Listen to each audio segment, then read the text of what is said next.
장애인의 날을 앞두고 쪽방촌에서 노숙인과 장애인 섬김 사역을 펼치고 있는 창대교회를 찾아가 봤습니다. 부산 지역 청소년들의 자발적인 기도 모임 학교 기도 불시운동이 연합 집회를 개최합니다. 세월호 참사 5주기를 맞아 경기 안산 화랑유원지에서 추모 행사가 진행됐습니다. 안녕하십니까. 굿TV 뉴스입니다. 장애인의 날을 맞아 한국교회가 소외 이웃을 섬기는 일에 더욱 앞장서야 한다는 목소리가 높아지고 있습니다. 이런 가운데 쪽방촌에서 노숙인과 장애인 등 우리 사회 어려운 이웃을 섬기는 교회가 있어 관심을 모읍니다. 바로 서울 용산구 동자동에 위치한 창대교회인데요. 창대교회 설수철 목사를 만나 사역 이야기를 들어봤습니다. 한혜인 앵커입니다. 창대교회 설수철 목사는 2017년 4월 가정집을 개조해 소외 이웃을 위한 예배당을 마련했습니다. 교회에서도 차별받는 일이 빈번했던 노숙인, 장애인, 독거노인들이 마음껏 하나님을 찬양하고 예배드릴 수 있도록 돕기 위해서입니다. 매 주일마다 이곳에선 쪽방촌 주민 30-40명이 함께 모여 예배를 드립니다. 사람이 많이 모이는 날에는 앉을 자리가 부족할 정도로 비좁은 공간이지만 성도들에겐 마음의 안식처가 됐습니다. 설수철 목사는 거주 공간이 없는 장애인과 노숙인에게 아버지와 같은 존재가 되고 싶다며 머물 거처를 함께 찾아주는 지퍼 사역에 마음을 쏟고 있다고 말했습니다. 장애인들과 노숙, 쪽방에서 사는 이들을 데리고 그냥 저는 아버지 역할을 하고 그들은 아들, 딸 역할을 하면서 가정 회복하고 그들과 함께 찬양 선교단을 만들어서 찬양하는 친구는 찬양, 그리고 반주하는 친구는 반주를, 그리고 율동하는 친구들은 율동을 해서 좀 전국적으로 한 50여 회의 찬양 부흥회를 인도하고 있고요. 작년에는 교회 성도 중 지체장애와 시각장애를 가진 장애인 부부가 결혼식을 치를 수 있도록 도왔습니다. 결혼 1주년을 앞둔 부부는 교회의 도움으로 결혼식을 치를 수 있었다며 감사 인사를 전했습니다. 저희를 되게 안 좋게 보시는 분들 때문에 저희가 상처도 많이 받았었는데 하나님이 깜짝 선물을 주셔가지고 저희도 그거를 한 2주 전에 들었는데 그렇게 멋지게 치러주신다는 거예요. 저도 너무 감사드립니다. 설수철 목사는 장애인과 노숙인이 주인이 돼 하나님 나라를 세우는 교회를 만들겠다며 예수님을 쫓아 세상에서 차별받고 소외된 사람들을 섬기고 싶다는 바람을 전했습니다. 굿TV 뉴스 한혜인입니다. 다음 세대 전도가 갈수록 어려워지고 있는 요즘 부산에서 특별한 기도 운동이 전개돼 눈길을 끕니다. 부산 지역 학교들의 기도 모임, 학교기도 불시운동 집회가 오는 5월 열릴 예정입니다. 학교기도 불시운동은 학생들이 또래 친구들을 참여시키고 나아가 지역교회로 연계한다는 점에서 의미가 깊습니다. 학생들이 자발적으로 시작한 기도 모임은 부산 전역으로 확산돼 현재 102개 학교에서 진행되고 있습니다.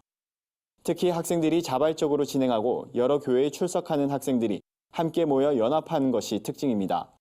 또 지역교회와 담당 사역자가 학교 현장을 섬기며 학생들의 신앙생활을 돕고 있습니다. 7번째로 열리는 학교기도 불시운동 집회에선 청소년 교육 전문가인 곽상학 목사가 메시지를 전할 예정입니다. 집회는 오는 5월 25일 수영로교에서 개최됩니다. 각 학교 학생들이 연합해 한자리에 모이는 만큼 찬양과 메시지, 공동체를 위한 다양한 프로그램이 마련될 것으로 보입니다. 세월호 참사 5주기를 맞아 경기 안산 화랑유원지에서 추모 행사가 진행됐습니다. 세월호 참사 5주기 기억식은 희생자들을 기억하고 애도하며 안전사회를 염원하자는 취지로 마련됐습니다.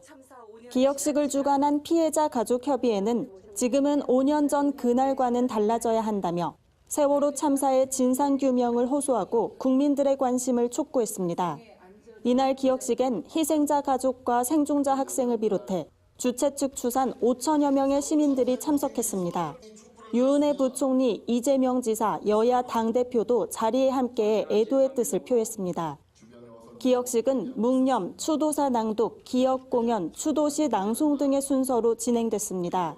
5년 전 참사 당시 단원고 학생이었던 장혜진 씨가 희생된 친구들을 생각하며 쓴 편지 글을 낭독하는 시간도 이어졌습니다. 곳곳에선 시민들이 눈물을 훔치며 희생자를 추모했습니다.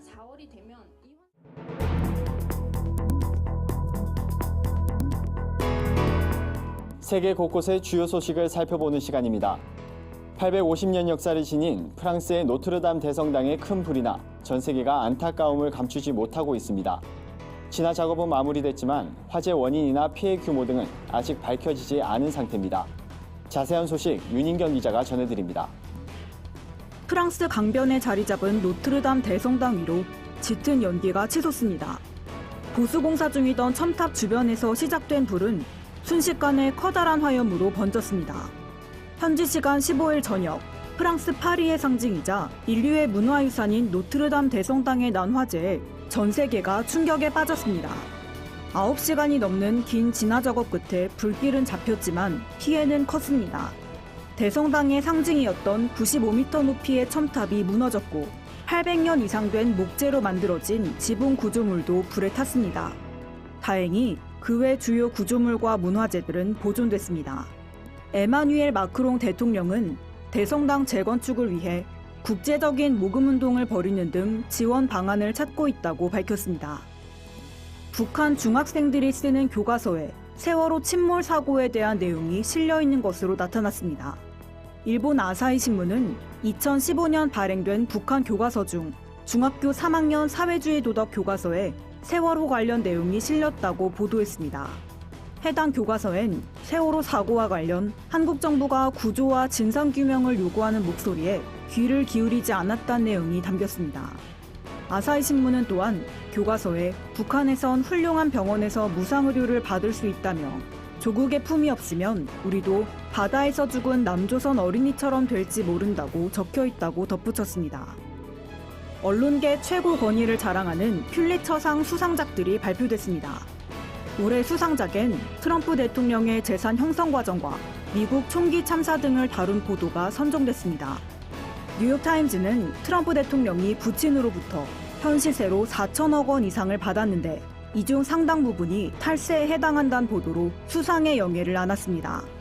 로이터 통신과 AP통신은 로힝야족 학살 사건과 예멘 난민을 다룬 보도로 국제보도 부문상을, 사우스 플로리다 선 센티널은 고교 총기 난사 사건을 다룬 공로로 공공 서비스 부문 수상자로 선정됐습니다. 3D 프린팅 기술로 세계 최초로 혈관 조직을 갖춘 인공심장이 제작됐습니다. 이스라엘 텔아비브대 연구팀이 공개한 인공심장은 체리 1개 정도의 아주 작은 크기입니다. 지금까지 3D 프린팅 기술론 심장 구조를 재현하는 수준까지만 가능했는데 혈관세포와 심실까지 갖춘 심장을 만들었다는 점에서 획기적인 진전으로 평가됩니다. 연구팀은 살아있는 세포를 기반으로 한 바이오잉크를 원료로 쓰는 프린팅 기술을 이용했다며 향후 장기 이식 의학기술 발전에 중대한 이정표가 될 것이라고 밝혔습니다. 일본에서 4월은 입학식이 열리는 시기입니다. 그런데 일본 대학 입학식엔 독특한 풍경이 있다고 합니다. 신입생들 복장이 하나같이 검정색 양복 차림이란 건데요. 다노 다이스케 고난대 교수에 따르면 신입생 복장이 검정색 정장으로 자리 잡은 건 1990년대 후반부터 2000년대 초반입니다.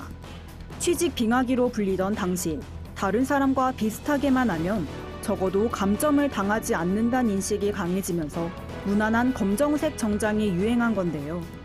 정장을 아예 신입생 때 준비해두자는 분위기가 만들어지면서 지금처럼 대학 입학식이 검정일색이 됐습니다. 하지만 최근엔 오히려 자신다움을 강조해 가산점을 기대하는 게 좋다는 의견도 나오고 있습니다. 구티비 뉴스 윤인경입니다. 오늘의 사회 이슈를 김민정 기자가 종합해드립니다. 오늘의 이슈 포커스입니다. 우리나라 그룹 오너 일가 33%는 최소 3개 이상의 계열사 등기이사를 겸직하고 있는 것으로 조사됐습니다. 기업 경영성과 평가 사이트 CEO 스코어에 따르면 공정거래위원회가 지정한 60개 대기업에서 계열사 등기이사로 등재된 오너 일가는 총 201명이었습니다. 이 가운데 3개 이상 계열사에서 등기이사를 맡은 오너 일가는 전체의 32.8%인 66명으로 집계됐습니다. 기업의 의사결정 권한을 갖고 있는 등기이사직을 많이 보유하는 것은 과도한 영향력을 행사할 수 있을 뿐 아니라 부실 경영의 소지도 될 수 있다는 지적이 나오고 있습니다. 앞으로는 어린이집과 유치원 통학버스 운전자가 운행을 마친 뒤에 어린이 하차 확인 장치를 작동하지 않으면 범칙금을 내야 합니다. 운행을 마친 통학버스에 남겨진 어린이가 없도록 확인하는 내용을 담은 도로교통법 개정안이 17일부터 시행됩니다. 하차 확인 장치는 운전자가 차량 운행을 종료한 뒤 3분 이내에 맨 뒷좌석 쪽에 설치된 확인 버튼을 누르지 않았거나 어린이 방치가 확인될 경우 경고음 등이 나게 돼 있습니다. 장치를 작동하지 않았다가 적발되면 승합차 운전자에게는 13만 원, 승용차 운전자에게는 12만 원의 범칙금과 벌점 30점이 각각 부과됩니다. 미국의 IT 업계를 대표하는 애플과 퀄컴이 대규모 특허 분쟁에 대한 합의를 이룬 것으로 알려졌습니다. 현지 언론에 따르면 양사는 연방법원이 구성한 배심원이 공개 변론을 진행하던 중에 극적으로 합의에 도달했습니다. 법적 소송에 들어간 지 약 2년 만입니다. 앞서 애플은 통신 모뎀 칩을 공급하는 퀄컴이 과도한 로열티를 부과했다면서 최대 270억 달러, 한화 30조 원에 달하는 손해배상을 청구했습니다. 퀄컴도 애플이 로열티 지급 계약을 위반했다며 70억 달러의 소송을 제기했습니다. 이번 합의는 4월 1일 기준으로 효력이 발생합니다. 구티비 뉴스 김민정입니다. 주요 단신입니다. 한국교회가 강원도 산불 피해를 입은 이재민들을 돕는 가운데 미국 한인교회들도 동참의 뜻을 밝혔습니다. 남가주 교계가 주축이 된 강원 재난 피해 미주 연합 후원회는 강원도 피해에 작은 도움이라도 되어야겠다는 마음으로 교계와 단체, 교민이 하나가 돼 연합체를 구성하게 됐다고 밝혔습니다.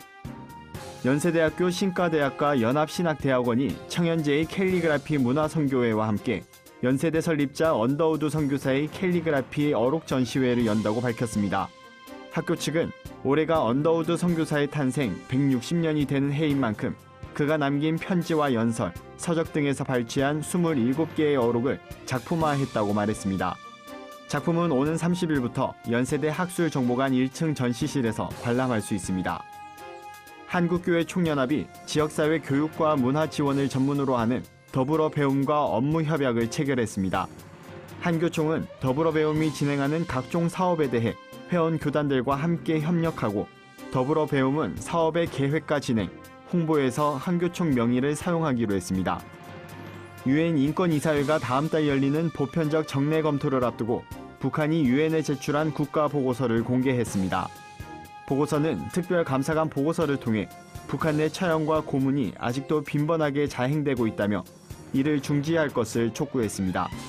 반면 북한은 내부적인 노력을 통해 인권 문제를 개선했다고 반박했습니다. 이상으로 뉴스를 마칩니다. 구티비 뉴스는 인터넷 신문 데일리 굿뉴스를 통해서도 보실 수 있습니다. 시청해주신 여러분 고맙습니다.